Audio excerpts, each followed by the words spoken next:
Guys, welcome to another essential tutorial. So today I'm going to be kind of showing you how I built this scene using Tyflow Vray and 3ds Max.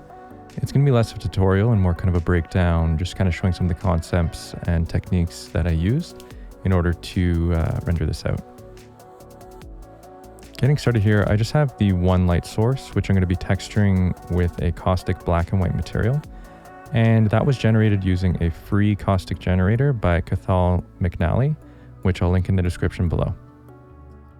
For the material itself, I just used a basic plastic material just so that I can start playing around with the lighting just to get that initial look down before moving into Tyflow. After that, I just added some simple V-Ray volume fog here in order to simulate that underwater lighting effect. What's cool about V-Ray 5 is that now you can adjust exactly how much a light source contributes to the atmospheric volume fog. All that means is that the light shaft effect, that kind of God ray effect, you can change the intensity of the light directly. So I just added a multi-sub material here just so that I could create a different material for the turtle's eyes. Again, it was just a simple plastic shader on both the eyes and the material for the shell. After that, I'm adding this plane here with a noise and a shell modifier, so that way you could see that light glint hitting from above. I also duplicated the light source above, and then I changed the direction settings to 1, which focuses the light so you can really see that texture from the light source. I'm then going to also duplicate it and put it underneath, just to give you more a sense of that ocean water.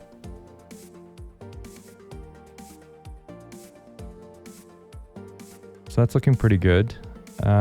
Once I get this look down to a place that I'm happy with the camera, lighting, and materials, I'm going to move on to the next step, which is converting this initial model into a Tyflow setup. I also added a physical camera, and then I just changed the aperture to something soft like 1.4 in order to add more bokeh.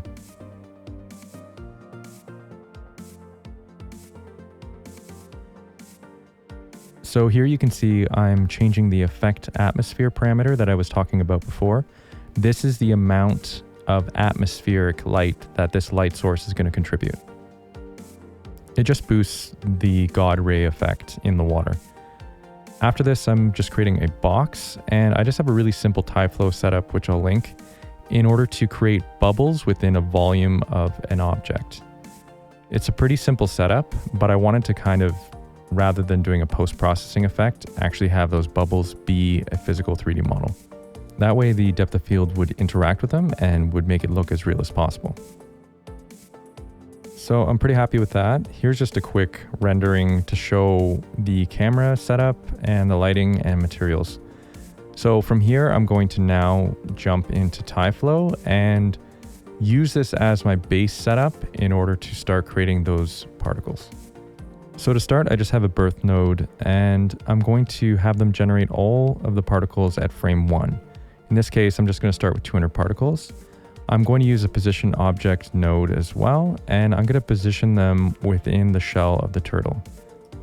Using a shape node, we can change the look of each individual particle. So I'm going to have each individual particle be a crushed plastic bottle. And all you have to do is select reference node, and you can then select those 3D objects you want referenced. I'm going to have a rotation modifier here as well, and I'm going to align them to the surface so that they point outwards from the normals. So you can see I had roughly 7 of those crushed plastic bottles just to add some variety there, and you can just add as many as you want. I'm going ahead here selecting the model, and I'm just going to have them display as a box and not render. That way you only see the Tyflow render. And you're going to have to add a mesh node as well. That way it actually shows up in your V-Ray renderer. So what I'm going to add as well is a physics shape modifier, because that's going to add a collision shell around each 3D model, and it'll allow you to closely pack together all those particles without them penetrating into each other. It just makes it look a lot more realistic. So that is really the basic idea that I used for the Tyflow setup. From there, I was able to just duplicate it, and all I had to do was just switch out the source to, a fishing net, for instance, and it would automatically update. So I can add a lot of detail just by duplicating those Tyflow setups and just changing out the 3D models.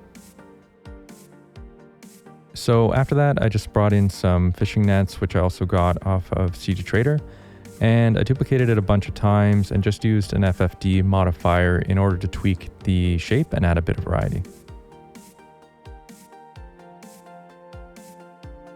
So you can see from here, I just duplicated the Tyflow setup and changed the shape layer to reference that new fishing net 3D model.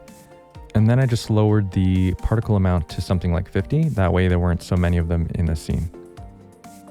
So if this is going too fast for you and you want to look at the specific settings, I'm going to be sharing the scene files for free in the description below of the Tyflow setups. That way you can dive in, take a look, and get into the nitty-gritty. But for the most part, I just kind of wanted to show some of the, overview concepts as far as like what notes were used and how they all work together. And so in the next part here, I'm just adding a multi-sub material because I really wanted to get a bit of variety in the materials that were used for the plastic bottles themselves. And I just used the same material, duplicated it 7 times, and just changed the diffuse color, just add a bit of variety of blues and greens. And I applied that and then just used a mapping operator in order to randomly select a material ID per particle. So in this next flow, I wanted to create these splines that represented a fishing net. And it's pretty basic. I have particles generating on the shape of the turtle. I'm binding their positions and using gravity in order to drive them across the surface. And then using the spline path renderer, you're able to create a 3D extrusion along that spline path. I also really wanted to emphasize the look of the eye.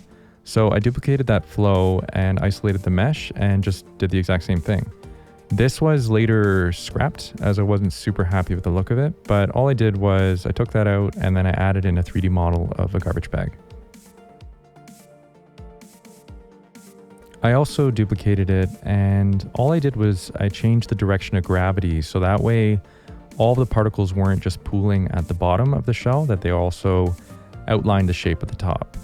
And you can see here, because Tyflow is a physics simulator, all of my particles were exploding as I played through the clip, but I later just disabled those positions so that everything would lock into place.